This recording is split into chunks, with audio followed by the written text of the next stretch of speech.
वारकरी संप्रदाय असताना देखील महाराष्ट्रामध्ये भोंदूगिरी वाढते असा तुमचा प्रश्न आहे.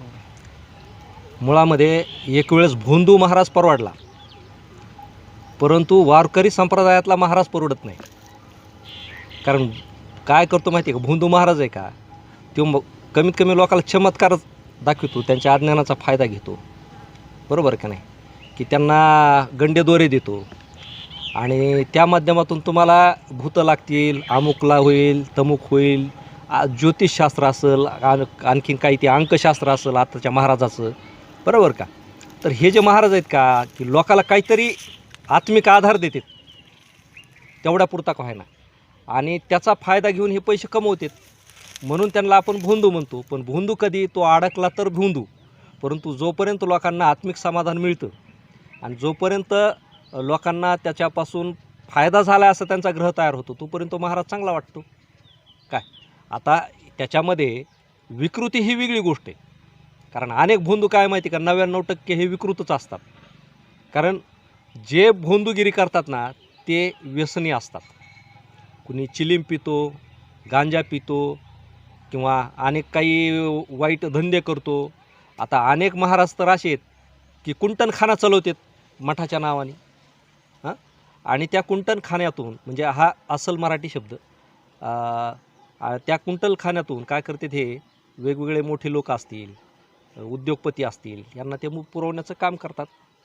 जे की आता नाशिकचं जे प्रकरण आहे तेच प्रकरण आहे की हाय प्रोफाईल वेश्या व्यवसायामध्ये महाराज लोक उतरणं म्हणजे ही फार मोठी तुमच्या आध्यात्मिक क्षेत्राची, तुमच्या धर्माची, तुमच्या देवदेवतांची ही प्रचंड मोठी हानी आहे. मग आता एवढी मोठी हानी होत असताना समाज उघड्या डोळ्याने बघतो. समाजाला काहीच त्याचं वाटत नाही ना. वाटतं वाईट कुणाला, की त्या देवावरती, धर्मावरती ज्यांचं खरोखर प्रेम आहे, जे खरोखर श्रद्धाळू लोक आहेत, ह्यांना ह्या सगळ्या गोष्टीचं वाईट वाटतं. सामान्य माणसाला त्याचं वाईट वाटत नाही. आता तुम्ही काय म्हणले की एवढा मोठा वारकरी संप्रदाय असताना ही भोंदूगिरी कसं काय वाढते, बरोबर. आता हे वारकरी संप्रदाय ह्या भोंदूबाबाच्याच मागं आहेत. हळूहळू भोंदूबाबा वेगळ्या मार्गाने पैसा कमवतो आणि संप्रदायातले वारकरी वेगळ्या मार्गाने पैसे कमवतात. मला आज सांगा की महाराष्ट्रामध्ये मोफत कीर्तन करणारे वारकरी किंवा महाराज किती आहेत? नाही, भरपूर आहेत ना. लोक त्यांना बोलित नाहीत, असं ना. कुणाला? जे पैशावाले त्यांनाच बोलित आहेत. नाही, सांगतो ना तुम्हाला. आता त्यांना बोलवित नाहीत कशामुळं? कारण कीर्तन करतात. नाही, त्यांना बोलित नाहीत कशामुळं? कारण वारकरी संप्रदायाने एक इंडस्ट्री उभारलेली. इंडस्ट्री म्हणजे काय, की एकमेकावर अवलंबून असलेला व्यवसाय. मग आता कीर्तन संप्रदायामध्ये कीर्तन करण्यासाठी काय साधनं लागतात? तो मृदंगावाला लागतो, टाळकरी लागतो, पेटीवाला लागतो आणि ऐकायला श्रोते लागतात. आणि त्याच्याही पुढचं ह्या सगळ्याचा संयोग घडून आणण्यासाठी तुमच्या गावामध्ये 4-2 मुहूर्के लागतात. मग ते मुहूर्के सप्ताहाचं नियोजन करतात. त्या गावात किती पट्टी कोणाकडून वसूल करायची आणि ती पट्टी किती झाली पाहिजे याचासुद्धा अर्थसंकल्प आधीच त्यांच्या तयार असतो. त्या अर्थसंकल्पामधून महाराजांना बिदागी किती द्यायची, टाळकऱ्यांना किती द्यायची, मृदंगाचार्यांना किती द्यायची, हे सगळं अगोदर त्यांचं कागदोपत्री ठरलेलं असतं. मग आता ह्याच्यामध्ये काय होतं की हा उद्योग म्हणून ते पाहतात. त्यातून जमा होणारे पैसे महाराजाला पाकिटमधून दिले जातात. त्यामध्ये महाराजाला 5,000 दिले तर इकडं वहीमध्ये लिहिलं जातं 11,000 दिले. म्हणजे तिथं पैसे निघायला लागले ना. आलं का लक्षात, की तिथं जे 4-2 माणसं मोहरके काम करतात ते मोफत करीत नाही संप्रदायासाठी, ते त्यांचा वाटा तिथं काढून घेतात. महाराजांचा वाटा काढून घेतात, टाळकऱ्यांचा वाटा काढून घेतात, मृदंगावाला त्याचा वाटा काढून घेतो. आता मला सांगा की ज्या काळामध्ये तुमच्या वारकरी संप्रदायाचा पाया ज्या लोकांनी घातला, त्या संत परंपरेमधल्या संत नामदेवांनी किती सुपारी घेतली होती कीर्तन करायची, तुकाराम महाराजांनी सुपारी किती घेतली होती. म्हणजे ह्या लोकांनी समाज प्रगतीकडे नेण्यासाठी, त्याचं उद्बोधन करण्यासाठी कीर्तनं केली, समाजाला अज्ञानातून बाहेर काढण्यासाठी कीर्तनं केली. त्या काळात वाहनं नव्हते ना. आता वाहन कुठले? एका गावात दुसऱ्या गावाला जायचं म्हटल्यानंतर खर्चच लागतो ना खर्च, बरोबर का. पहिल्या काळात वाहनं नव्हते, काही नव्हते, जात होते ना.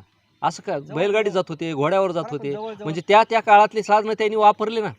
लय लांब जात नव्हते ना, आपले जवळ जायचे ना. 10 गावात जवळच्या आसपासच्या तेवढ्याच गावात जायचे. मग कशाला तुम्ही लांब जाता? तुम्हाला महाराष्ट्रावर कीर्तन व्हावं वाटतात, तुम्हाला भारतावर कीर्तन व्हावं लागतं, तुम्हाला राष्ट्रीय कीर्तनकार व्हावं वाटतं, तुम्हाला जागतिक कीर्तीचा कीर्तनकार व्हावं लागतं. निसर्गाने तुम्हाला तुमच्या कार्यक्षेत्र ठरवून दिलेले, तुमचं गाव असेल, तालुका असेल, जिथपर्यंत तुमची हद्द आहे की जिथं तुम्ही मोफत सेवा देऊ शकता तिथपर्यंत जा. आता तुकाराम महाराज देशभर प्रसिद्ध होते, नामदेव महाराज महाराष्ट्रापासून पंजाबपासून प्रसिद्ध होते. ते म्हणले नाही की आता मला पंजाबमध्ये जायचं आहे, आता मला त्यावेळेस घोडा लागेल, गाडी लागेल, त्याला चारा लागेल, घोड्याला मला कोणीतरी दिलं तरच मी पंजाबला जाईन. पण त्यांच्या मनामध्ये इच्छाशक्ती होती लोकांच्या कल्याण करण्याची आणि लोकांसाठी आपलं जीवन कामी येण्याची. त्यांच्या समोर तो हेतू होता, म्हणून ते पायपीट करीत तिथपर्यंत गेले. आताचा महाराजाला जर म्हणलं की गावाशेजारी 2 किलोमीटरवर कीर्तन आहे, तर तो मोटरसायकलवर तरी जाईन, 4 व्हीलर तरी घेऊन जाईन. कारण काय झालं की आजकालचं जे संप्रदाय ना हा स्टेटसवर चालतो आहे, आलं का लक्षात, दिखाव्यावरती चालतो आहे. म्हणजे संप्रदायातली जी माणसं आहेत महाराज लोक, ते संप्रदायाचा पाया रचण्यासाठी काम करीत नाहीत, दुसऱ्यांनी रचलेल्या पायावरती वरी स्वतःच्या पताका फडकविण्यासाठी हे काम करतायत. आणि मग माझं नाव किती होईल, मग माझं नाव किती होईल, मग लोक मला नाव जास्त झालं तर किती सुपारी देतील, म्हणजे ह्याच्यासाठी धड पुढे ना. बरं ह्या महाराजात जे लोक आहेत का वारकरी संप्रदायातले, ह्यांचंसुद्धा एकमेकाचं जमत नाही, एकमेकाचा तिरस्कार करतात, द्वेष करतात, मत्सर करतात. ह्याचं चांगलं कीर्तन झालं का, हा त्याच्यापेक्षा मी चांगलं करतो. म्हणजे दुसऱ्या महाराजाचं कीर्तन चांगलं झालेलं त्या तिसऱ्याला आवडत नाही आणि लोकाला सांगतात मत्सर सोडा, द्वेष सोडा. अरे कशासाठी, तुमच्यामध्येच ते फुल म्हणजे आटकाटोकाट भरलेला आहे आणि तुम्ही चालले संप्रदाय उभा करायला. थोडक्यात काय माहिती आहे का, की वारकरी संप्रदायामध्ये संप्रदाय सांभाळणारेच नीट राहिलेले नाही आणि त्याच्यामुळं मग असल्या भोंदूबाबाचं साधतं. आणि मग लोकांना पर्याय नसले की लोक कुठलं तरी माध्यम निवडतात. सगळ्यात महत्त्वाचं लोकांना पर्याय लागतात, बरोबर आहे का नाही, की मग जसं धार्मिक संप्रदायामध्ये पर्याय लागतो, देवामध्ये पर्याय लागतो.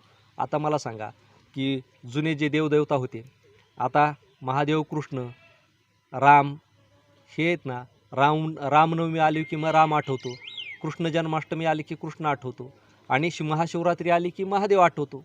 हे 3 दिवस जर सोडले तर इतर वेळी आपल्या सगळ्या महिला, आपले सगळे माणसं कुठल्या तरी एखाद्या मंदिरात जातात, गुरुवारच्याला तिथं पोथीपठण करतात, मंत्र हवन करतात, बरोबर आहे का.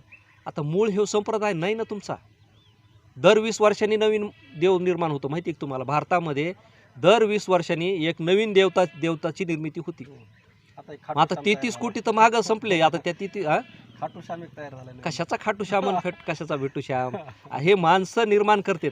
जे मूल देवता आहेत ना त्यांच्यापासून लोक पुढं भटकत चाललेले. देवाचा देव महादेव आपण म्हणतो, या सृष्टीचा रचयिता महादेव म्हणतो, या सृष्टीचा पालनकर्ता महादेव म्हणतो. आता जर तुमच्या पालनकर्ताच तुमचा रक्षक असला तर बाकीच्या मुळ्या, बाकीच्या फांद्या, काटे, कुपाटे हे जमा करायची काय गरज आहे. म्हणजे लोक मुळं सोडतात आहे आणि बाकीचे बारकाले जे झुंजुरुट महाराज लोक आहेत का त्यांना देव बनवतात आणि त्यांचे काय करतात माहिती आहे का, त्याची पूजापाठ करीत बसतात. अरे मूळ एकच आहे तुमचं. ठीक आहे, त्या महाराजाला तुम्ही लांबून नमस्कार करा. आता उद्याच्याला नितीन महाराज फार मोठे कीर्तनकार होते, गाजून म्हणजे मोठे होऊन गेले, चांगली सेवा त्यांनी केली आणि नंतर त्यांच्या मृत्यूनंतर त्यांच्या मुलांनी त्यांची समाधी बांधली.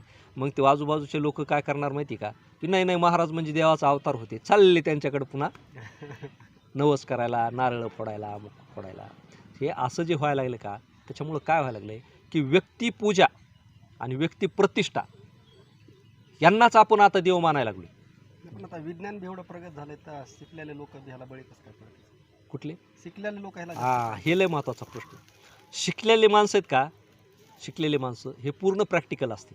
कारण शिकलेले माणसं आहेत का, तुम्हाला सांगतो, शिकलेले माणसंच देव निर्माण करते. देवाचे निर्माते शिकलेले माणसं.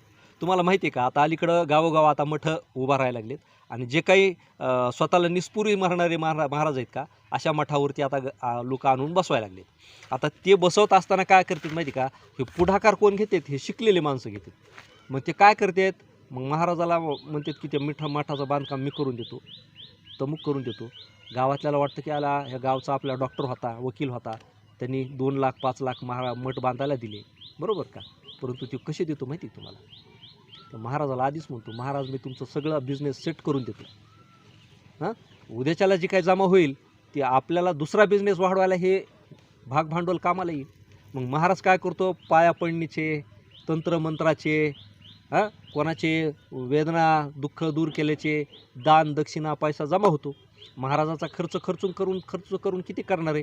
मग ते काय होतं, उरलेले जे पैसे असतात ना 10-5 लाख रुपये वर्षाला जमा होणारे, कोणाचे 5-50 लाख होतात. आता जशी ज्याच्याकडे कला आहे तसे पैसे जमा होतात, कोणाचे कोट्यावधी होतात. मग आता हे जमा झालेले पैसे किंवा महाराज म्हणत नाही की आता ह्या राष्ट्राच्या उद्धाराला माझे 1 कोटी रुपये चालले, आता ह्या गावासाठी गावात आलो, गावाने मला सांभाळलं, आलेली दानदक्षिणा मी आता गाव मोठं करण्यासाठी हे माझे कोटी रुपये आता खर्च करतो, मला काय सोबत न्यायची गरज आहे, किंवा कुठल्या बँकेमध्ये FD मध्ये ठेवत नाही. ते काय करतो माहिती आहे का, अशी जी शिकलेली माणसं आहेत ते जवळ धरतो आणि त्यांना म्हणतो धरावर माझे 10 लाख रुपये कुठेतरी गुंतवणूक करून टाका. मग ते दुसऱ्याच्या नावाने प्लॉट घेतो, दुसऱ्याच्या नावाने जमिनी घेतो, बरोबर का? किंवा वेगवेगळ्या बिझनेसमध्ये शेअर्स घेतो. महाराज लोकांची इन्व्हेस्टमेंट ही सगळ्यात जास्त आहे आणि ती कुणाच्या माध्यमातून आहे? शिकलेल्या माणसाच्या माध्यमातून आहे. ती का आहे? कारण शिकलेला माणूस पैसा चांगला सांभाळील, धोका देणार नाही, म्हणून ते शिकलेल्या माणसाला जवळ करतो. शिकलेला माणूस त्याचा भक्त आहे म्हणून नसतो, शिकलेला माणूस त्याचा बिझनेस पार्टनर असतो. कालच्या प्रकरणात तुम्ही बघत असाल ना, सगळे अधिकारी जो लोक आहेत का, IPS IAS मोठमोठ्याले अधिकारी, त्या बाबाचे पार्टनर आहेत. म्हणजे हे ताजं उदाहरण आहे तुमच्यासमोर. नाही, पण हे नारायण नागबळी वगैरे काय घालतात ते शिकलेले लोक, हां, हे आगोरी विद्या, ह्याच्यावर कसं काय विश्वास ठेवतो? काय होतं माहिती का, अतिरिक्त पैसा जमा झाला की कधी बी माणूस अस्वस्थ होतो आणि त्यातली त्यात ऐवद मार्गाने जर जास्त पैसा आलेला असला आणि त्याला साधी मुंगी जरी चावली का, त्याला वेदना जास्त होतात. कारण त्याला माहीतच नसतं ना मुंगी कशी चावती, मुंगळा कसा चावतो, उलसा का आजार झाला का नाही, ते अस्वस्थ होतो. आणि मग त्याला काय भीती वाटत असते माहिती आहे का, की आपण केलेल्या पापाचा त्याला नेहमी आठवण होत राहते. आणि मग ते काय होतं माहिती आहे का, ज्यावेळेस माणसाचं मन पंगू होतं का, त्यावेळेस त्याला मानसिक आधार लागतो, आध्यात्मिक आधार लागतो. आणि मग त्यावेळेस वाटतं याला आपण एवढे मोठे पैसे कमवले, चला 10-5 रुपये आपण खर्च करू, नागबळी करू, ते चारीधाम करू, अमुक करू, तमुक करू, जातो खर्च करायला. मग त्याच्याकडं खर्च करायला त्याच्याकडं आमाप पडलेले असतात कोट्यावधी रुपये, त्यातले त्यांनी लाख रुपये बी खर्च केले, त्याचं काय वाकडं होणार आहे? परंतु प्रश्न काय होतो माहिती आहे का, त्यांनी लाख रुपये खर्च केले की ज्याचं उत्पन्न 10,000 आहे का, काय तो बळ म्हणतो, एवढ्या मोठे माणसं ते देवधर्म करतात, एवढे मोठे माणसं नागबळी करतात, मग आपण 10-5 हजार रुपये खर्च केलेले काय वाईट आहे? अरे बाबा, त्याचं उत्पन्न कुठं, तुझं उत्पन्न कुठं? मग तो काय करतो, त्याचं उत्पन्न 10,000 असतो, तिथं 50,000 खर्च करतो, गेला 5 वर्ष मागं. हे असं आहे सगळं. थोडक्यात माणूस काय माहिती का, दुसऱ्यासोबत स्पर्धा करतो, मग चांगली असेल वाईट असेल.